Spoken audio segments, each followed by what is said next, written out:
ubusuzwile na bebekutshelile na indumandumane ubusuzwile na bebekutshelile na indumandumane ubusuzwile na bebekutshelile na indumandumane Dr. Khehlelezi Dr. Khehlelezi indumandumane ambizi Dr. Khehlelezi Dr. Khehlelezi indumandumane Dr. Khehlelezi Dr. Khehlelezi le ndoda mayivuka iyakhuluma ithi awuboni ngani ukuthi bafuna ukushaya nje ngomuthi ngoba le nto isizo aphetha ngisho endlini niyaqabana nodwa ke manje nalo mama wathi uNkulunkulu angikhulekele lento kakhulu kunomnade fanele ngimemeze ngegama kodwa ngeke ngimemeze emakhemereni wathi uNkulunkulu kimi ikhona into evuka kabi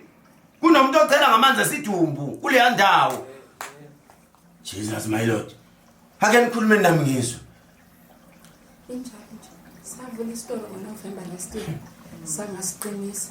Uma ngabe singasiqinisa uNovember uDecember besikhanda imali enjengemali. Yeah. Waqala ngoJanuary. Last gcine ekhina ngqe ukudayisa. Sesaba abantu abawu5. Labantu abawu5 basitshela ukuthi kunamanzi esidumbu nenhlabathi yamathuna abazivala ngayo. Uma ngabe sifika esitolo sishunqisa bathi vele khona umungu bakubiza ngomungu. Imithi esishunqisa ivele isuke ingasasebenzi. Yeah. Wahamba imali esitolo kuhamba imali endlini sesinjena nje awumasize le ndoda izawuthini khuluma ndoda yamadoda khuluma ndoda yamadoda khuluma ndoda yamadoda khuluma ndoda yamadoda yebo mkhulu nasithenga kuba le store Sazange sisithenge sasakha nje esayithini yakithi kaBomakoti lalela umani sakha le store vele ukhona umuntu enithema senizosiqeda wangathi umvela ithambo lenyonga yilo lelo latholakala mina wathi umuntu kimi angazi noma ngeke nalanda inyanga yawo ikhipha lento laphana yini yebo sayilanda yakhipha lalela kimi uzwe kuthiwani Nyambo semthetho obani lapho ugogo bamthetho ugogo wakho yazi uthi umkhulu kimi sizawukhuleka kakhulu futhi lento izawulunga uyangizwa ngithini izawulunga lento ngoba senigivaphile bese niplana nokusindiswa it's never too late kuzawulunga Khehle uyangizwa thini awuyongitholela isihlabathi salapha esitolo uze la bese ubuya nemali yo7800 uze la amasibongo nje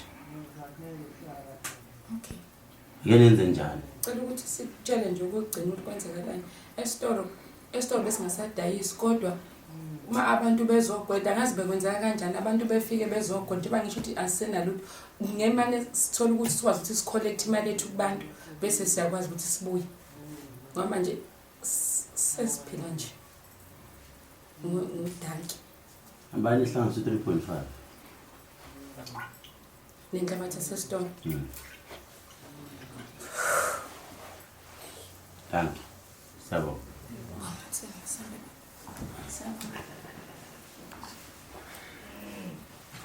Yena lo baba ngimcela lo. Yazi baba, sala lapha. Yazi baba. Uma sikhuluma la silandela le ndoda ikhuluma enye into. Njengomuntu angathi ngafuna abantu bakagasa.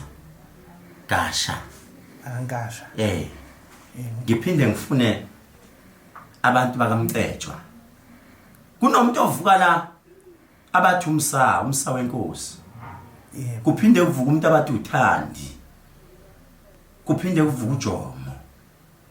Kuphinde kuthiwe kimi angifuna umuntu abathi usikhumbuzo. Uyabazi yini labantu? Ngiyabazi mkhulu. Obani? Abantu abayizitha. Lalela, uthi umoya ingcwele. Angilandela umoya ingcwele kakhulu mayiloko ikhuluma le ndoda. Iyokhuluma ngezitifiketi zobuthishela. Uke wafundela ukuba uthishela yini? Yebo ngasitifiketi. Uthi umoya ingcwele. Uyazama ukuthola umsebenzi kodwa umsebenzi awutholi. Khuluma ndoda ngilalela. Yebo kade ngizama. Yes man.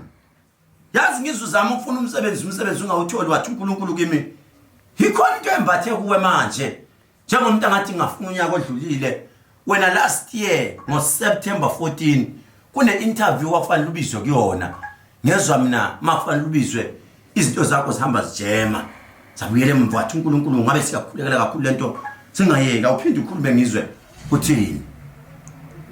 Yebo umkhulu khona lengenza khona interview futhi ngangigcina ngingabizwanga. Ngithi mina lento yenzeke ngo September ngonyaka odlulile wathi uNkulunkulu angilandele kakhulu ngoba yazi bayakuvala wena kakhulu njengomuntu angathi ngaze ngithi sikhumbuzo kanti umfunani lo bhuti wathi uMongcwele yazi ngizwa abantu behlangana yazi behlangana wathi uMongcwele sibahlukanise phakathi uyangizwa yini lento engishoyo. Yebo nibangani mina ngenza ngalutho ukuthi babulala uma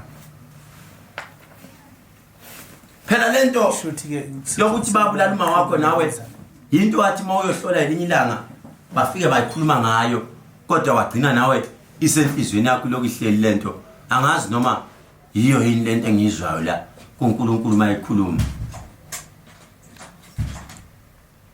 Angizona mkhulu Ngithi mina into hamba oyihlola wahlola wagcina utsheliwe ngayo kwangathi nawe ufanele uyiconfirma kodwa mina ngithi yazi mina umuntu wabulala uma wakho ngelinye ilanga masingakhuleka kahle singaze sikushintshe ngithi mina susa laba bantu yazi kunesifo uma wakho samngena okwafanele athi mayidlule emhlabeni adlule senenkinga yama kidneys noma adlule senenkinga yezinso zakhe uyangizwa ukuthi ngithini kube sengathi ubanjwa isimo sento engathi ushukela ngisho nasemzimbeni uma wakho mayishona yini isifo asibanjwe emzimbeni.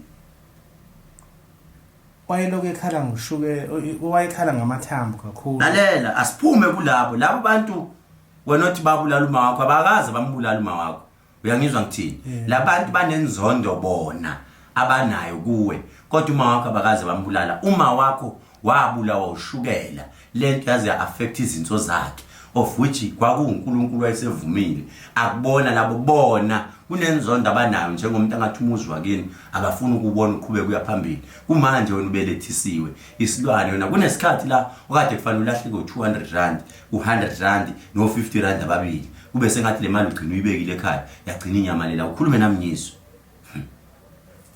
Mkhulu ke kwenzeka imali lahleke nakho kasiyela manje sithi awuhambe uyongifunela umlotha amandiya ebese ungifunela amanzi asempophomeni uze nawo la bese ngifike ngizokusiza ngiyocela ukuthi ungiphathele nemali ngoba ukasebenzi ungiphathele imali ye1.5 uze la. Yebo ngizozana ko umlotha amandiya bese kube amanzi empophomo Kwethile hayi ngizozana ngomkhulu yabo.